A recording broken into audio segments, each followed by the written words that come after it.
Aikens, Gavril, the co-main event of the evening here at Sam's Town Live.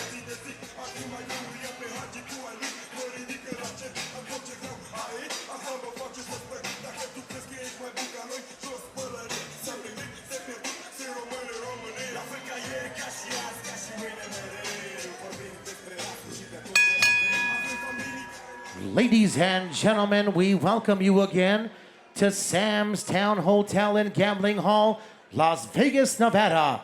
This is Sin City Showdown, brought to you by Mayweather Promotions, The Money Team, Mayweather Sports, and Sam's Town Live. This is the co-main event of the evening, 10 rounds of boxing in the super middleweight division. At ringside, the three judges scoring this bout will be Patricia Morse-Jarman, Robert Hoyle, and Glenn Trowbridge. And in the ring, the man laying the law when the bell sounds, referee Jay Nady. Introducing first, fighting out of the red corner, he's wearing blue and white trim trunks. He weighed in officially at 169 and 1/2 pounds. His professional record, 12 victories, 5 defeats with 1 bout even. Fighting out of Atlantic City, New Jersey, presenting Antowyan Aikens. And his opponent fighting out of the blue corner, he's wearing the black and gold trim trunks. He weighed in officially at 167 and 1/4 pounds. His professional record, 18 victories, 3 defeats, 14 of his victories coming by way of KO. Fighting out of Las Vegas, Nevada, by way of Bacau, Romania, presenting the 2-time WBC World Title Challenger, Ronald the Thrill Gavril. Once again, referee Jay Nady for instructions.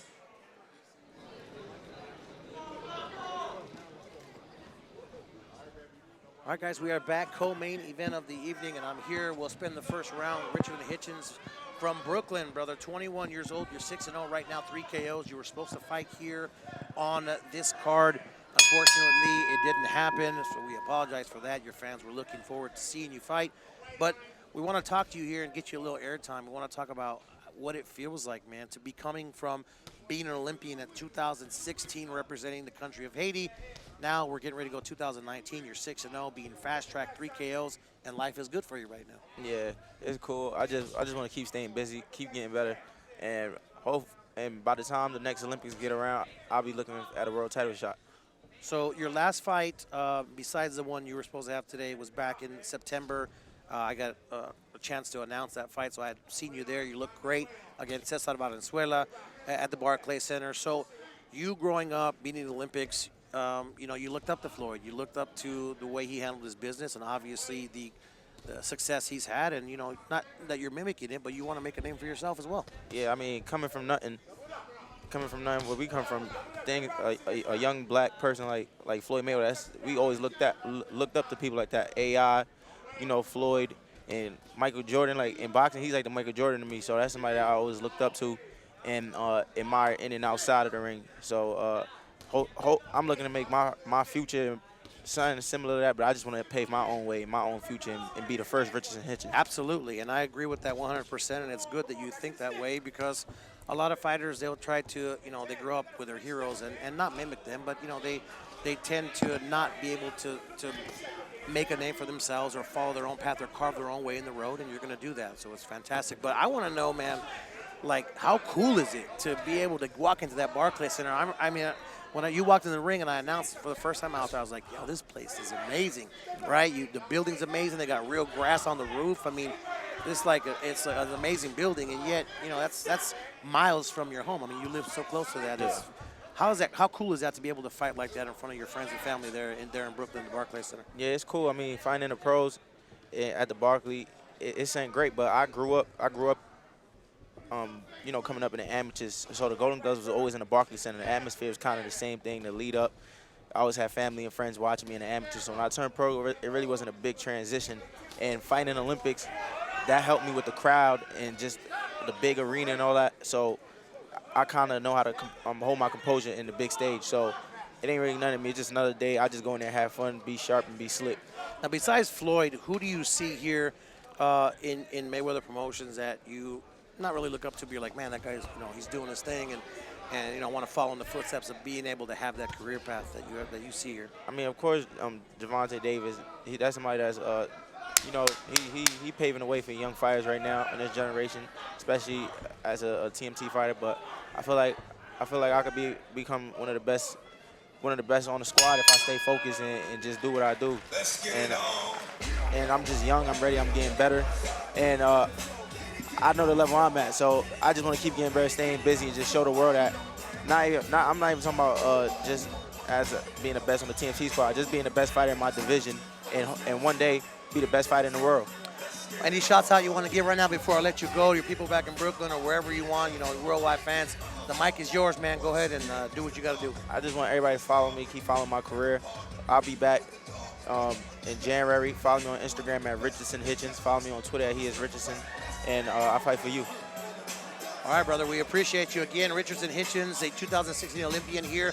Mayweather Promotions from Brooklyn. He was supposed to fight tonight. Unfortunately, the fight fell through, but he will be back, man, and we're going to have you back out here in Vegas. We appreciate you. Thank you.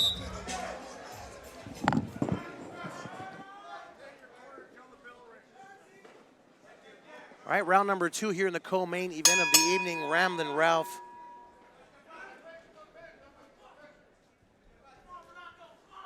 Ryan Burton back with us, and man, Richardson Hitchens, man, he's ready to go. Great prospect. Fired up. For those of you that are trying to join in and people that are having issues with the stream, we went back, got to log back in. So tell your folks that are texting you that can't see it, got to log back in and get back on live there. Thank you again to the CEO of Mayweather Promotions, Leonard Ellaby. They're pumped for Manny Pacquiao Broner, man. I thought I was the only one really ecstatic about that. I think it's going to be a great fight. It should be. I mean, that's a fight that's been talked about for a while. There were rumors that might happen a couple of years ago, and for whatever reason it didn't, but now we have it, and it's Manny's first fight in the United States in a long time as well. Yes, sir. He looked pretty good against Matisse. Of course, Matisse with the eye issues, but no excuse. I mean, he was a champion at the time, and Manny took care of business, so we'll see what happens in January 19th. If you're looking to come out here, there are still tickets available for that fight, access.com. Go to Mayweather Promotions. The link is on there. It's going to be a fantastic night. I know you're going to be there, of course. For sure, yeah. And Broner, I mean, he had a draw with Jesse Vargas in his last fight. That was his first camp with Kevin Cunningham down in South Florida. And he really came on in the second half of that fight, just Jesse built up a lead. So I'll be curious to see with another full training camp under a disciplinarian like Kevin Cunningham, how he'll come out. And he has to be even extra motivated. On a right hand from Gavril, drops Aikens down. I was just about to mention right when you got done with your statement that Gavril has not fired off a shot yet. And right before I had a chance to, he drops Aikens with that 1-2 combo. Gavril, I was just going to mention to you, now that we might have a chance here to get it in, I was very curious to see how Gavril was going to come out. Was it going to be gun shy? And apparently not. Another 1-2 combo. Knocks Aikens down once again. Yeah, I was curious just as you were, Ralph. I mean, he took a beating against David Benavidez, if we're honest about it. And some fighters don't come back very well from that. But Gavril looks like he just took a little bit of time in this fight. And I think that's about it. And this fight is over. 3 knockdowns. A TKO victory for Gavril, and I guess we can silence the doubters here whether he realized that he was a fighter. Yeah, I mean, this is kind of the definition of a tune-up bout, but he did what you're supposed to do, which everyone doesn't always do. He took care of business, got it done fast, and I'm assuming we're going to probably see him in a big fight next. I would imagine so. I mean, he, again, at the weigh-ins, he was really adamant about wanting to make sure that everybody knew not to forget about him, that he went many rounds with one of the best fighters in boxing, and he wasn't going anywhere. So good showing for Gavril. 220 in round number 2. And the first fight, he arguably could have won it. That was a very close fight. He dropped Benavidez in the 12th round. But now, yeah, I mean, there's a lot of talent in that division. We have next month Jose Uzcategui fighting Caleb Plant, also in Los Angeles. And I'm sure Gavril would love to fight the winner. Plant and Uzcategui train out here a lot of the time, so I'm sure they're very familiar with each other. Absolutely. I'll go ahead and read the particulars here. Ronald "The Thrill" Gavril makes a good splash comeback here with a TKO victory. 220 in round number 2. As I read the particulars, it's Sin City Showdown.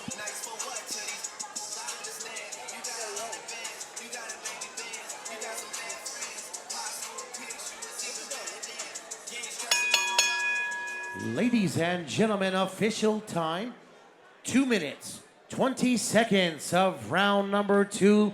Referee Jay Nady calls a halt to the bout.